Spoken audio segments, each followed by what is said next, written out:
Okay, picture this. You open your investment app. Maybe it's your 401k, maybe it's some brokerage account you started 3 years ago because a friend told you to just start. And you look at the balance, and honestly, it's kind of underwhelming. You've been contributing every single month, like clockwork, skipping the extra coffee, skipping the impulse buys, doing everything right, and the number just sits there. It ticks up a little. Then a bad week happens and it ticks back down, and you think, is this even working? Am I actually getting anywhere, or am I just feeding money into a machine that spits back almost exactly what I put in? And look, if you felt that quiet, nagging disappointment where you did the responsible thing and the responsible thing doesn't seem to be paying you back yet, I want you to know that's not you failing at this. That's just where everyone starts. Every single person who has ever built real wealth through investing sat exactly where you're sitting, staring at a number that felt too small for the effort it took to get there. My name is Steve, and I spend way too much time thinking about money, specifically why it feels like some people are just quietly, effortlessly getting richer while the rest of us are grinding away and barely seeing movement. And here's the thing I want to walk you through today, because I think it's one of the most underexplained ideas in personal finance. Compounding is real. It's not a myth. It's not marketing fluff from some finance guru, but it has this brutal, almost cruel design flaw baked into how humans experience it. It feels slow. It feels borderline fake, right up until very suddenly it doesn't. There's a moment, and I mean an actual, specific, identifiable moment, where compounding flips from background noise to the loudest thing in your financial life. And once you understand why that moment exists, and roughly when it happens, something shifts in how you think about your money. You stop checking your balance for validation. You stop needing the early years to feel exciting, because you'll know what's coming. So let's get into it. Why compounding feels like nothing, why that's actually by design, and what to watch for so you know it's working even when it looks like it isn't. Let's start really simple, because I think a lot of financial content skips this and just says compound interest, magic, exponential curve, trust the process, and moves on, which honestly isn't helpful to anyone actually living through the slow part. Say you invest $500 a month, just a flat, boring $500 every month into something that averages, let's say, 8% a year, which is roughly in line with long-term stock market averages, though obviously no year actually looks like average. It's lumpy and unpredictable in the short run. After year one, you've put in $6,000, and with growth, maybe you're sitting around $6,200 or so. You look at that and think, okay, I made $200. That's fine. I could have made more just picking up a few shifts somewhere. After year 5, you've contributed $30,000. Your balance is maybe $37,000. You made about $7,000 from growth over 5 years. That's better, but it's still not exactly thrilling. It still basically feels like your own contributions are doing all the heavy lifting, because they are. In the early years, your deposits are the star of the show. Growth is just a quiet backup singer nobody's really listening to. Here's the part that matters though, the part that's the whole point of this video. By year 20, at that same $500 a month, you've contributed $120,000 total. Your balance? Somewhere around $290,000 to $300,000. That means growth alone contributed more than your actual deposits did. The backup singer took over the song, and by year 30, you've put in $180,000, and you're sitting on something close to $680,000 to $700,000. $500,000 roughly. That came from nowhere, except time and math quietly doing its thing while you weren't watching. So here's the question I want you to sit with for a second. What changed between year 1 and year 30? It wasn't your discipline. You contributed the same $500 the whole time. It wasn't some genius stock pick. What changed is that your money had enough time stacked underneath it for the growth on the growth on the growth to start outweighing the actual cash you were putting in. That's it. That's the whole secret. There isn't a hidden lever. There's just time and a threshold you cross without any fireworks going off to tell you you've crossed it. Now, Why does this feel so slow when you're living through it? I think this is actually more of a psychology problem than a math problem, honestly. Our brains are wired for linear thinking. If I work an extra hour, I expect an extra hour's worth of pay. If I put in twice the effort, I expect roughly twice the result. That's how basically everything else in life works. Cooking, exercise, relationships, your job, effort in, proportional result out. Compounding doesn't play by those rules, and because it doesn't, it feels broken even when it's working exactly as intended. There's this classic thought experiment. You've probably heard some version of it, about folding a piece of paper in half enough times, or the old rice on a chessboard story, where you double a grain of rice on each square. First square, 1 grain. Second square, 2 grains. By square 10, you've got about 1,000 grains, which, fine, that's a small pile. By square 20, you're at over 1,000,000 grains. Feels impressive, sure, but it's manageable. You can picture it. But by square 40, you're talking about enough rice to cover entire countries. Square 64, the final square, more rice than has probably ever been grown in human history, and nothing changed about the doubling process at square 40 versus square 10. What changed is that exponential growth is, by its nature, invisible for a long stretch and then suddenly overwhelming. Your investment account is the rice on that chessboard. For years, and I mean genuinely years, not weeks, it looks like square 3 or square 8. Boring. Small.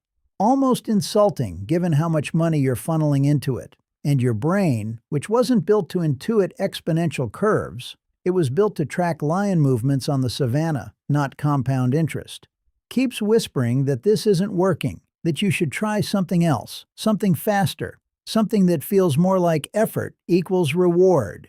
This is exactly why so many people bail right before the good part.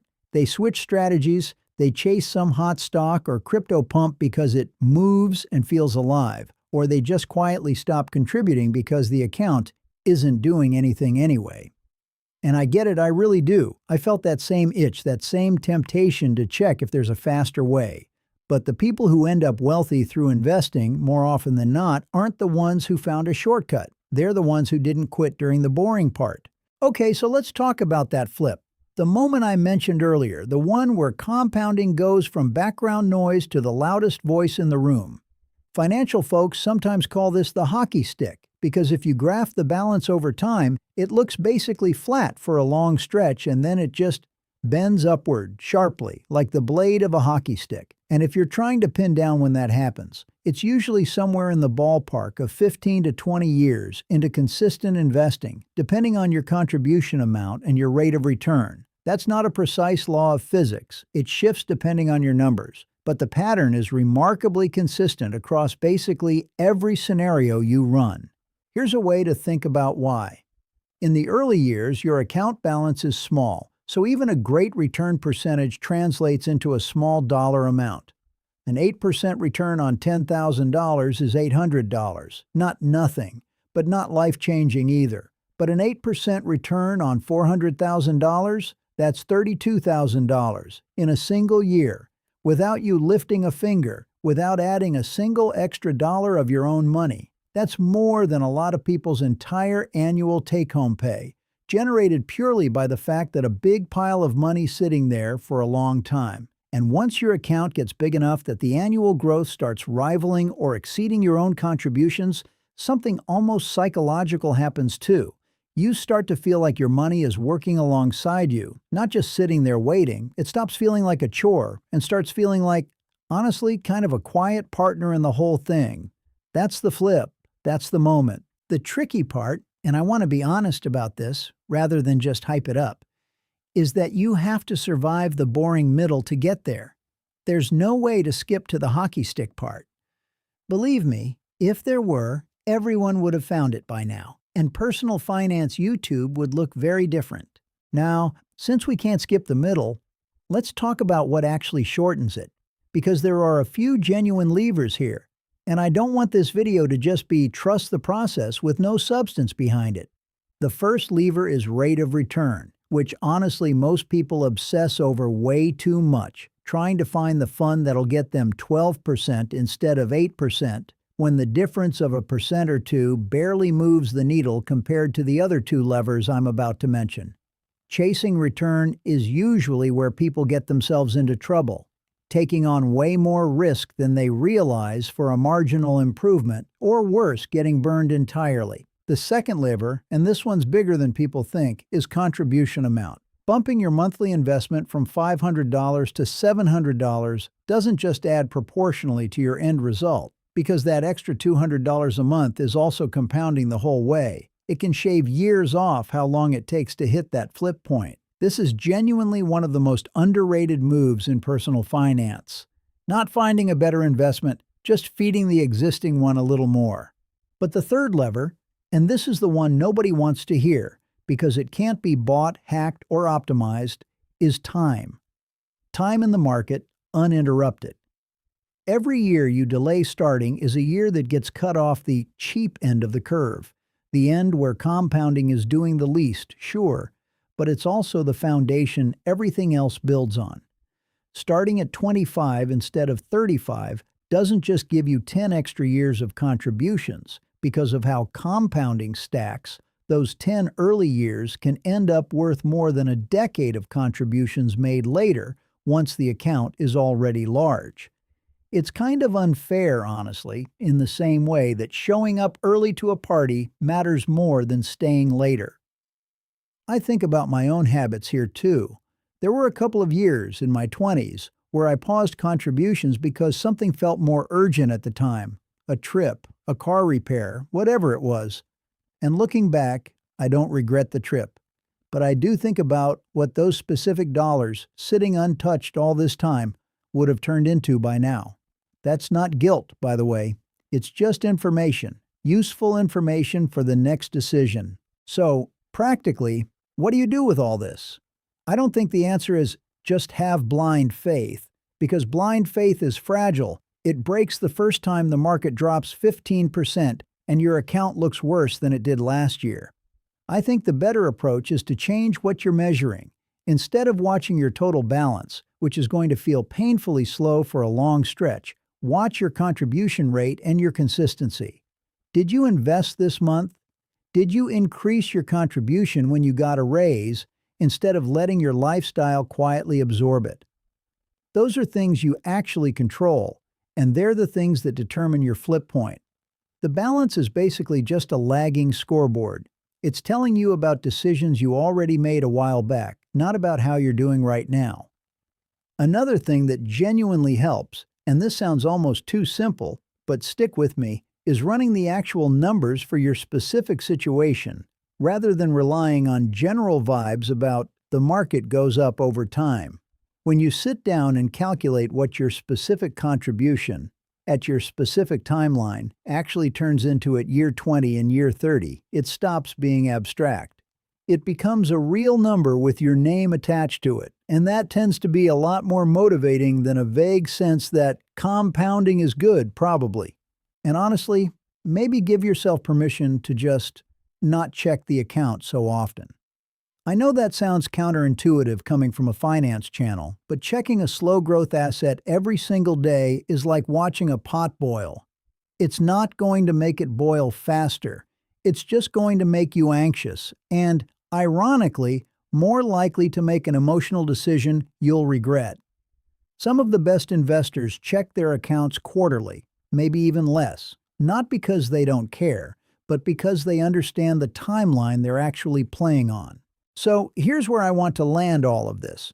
Compounding feels slow because, for a genuinely long stretch, it is slow. Not in the sense that it's not working, but in the sense that the dollar amounts involved are still small relative to the effort you're putting in. That's not a flaw in the strategy.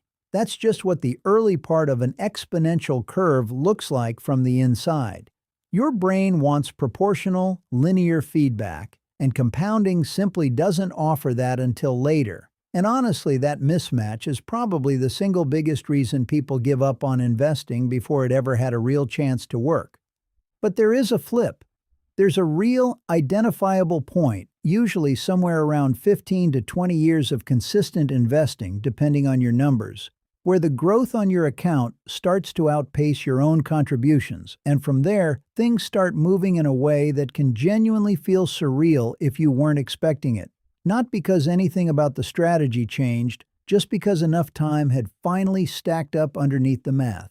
If you're in the slow part right now, and honestly, statistically, if you're watching this, there's a good chance you are, I don't want you to see that as evidence that something's wrong.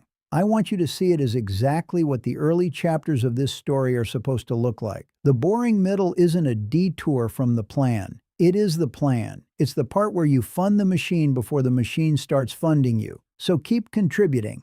Bump it up when you can, even a little. Try not to measure your progress by a number that's designed to feel unimpressive for longer than feels fair. And trust that the flip is coming, not as some blind hope, but as something you now understand mathematically is basically inevitable if you just don't quit on it.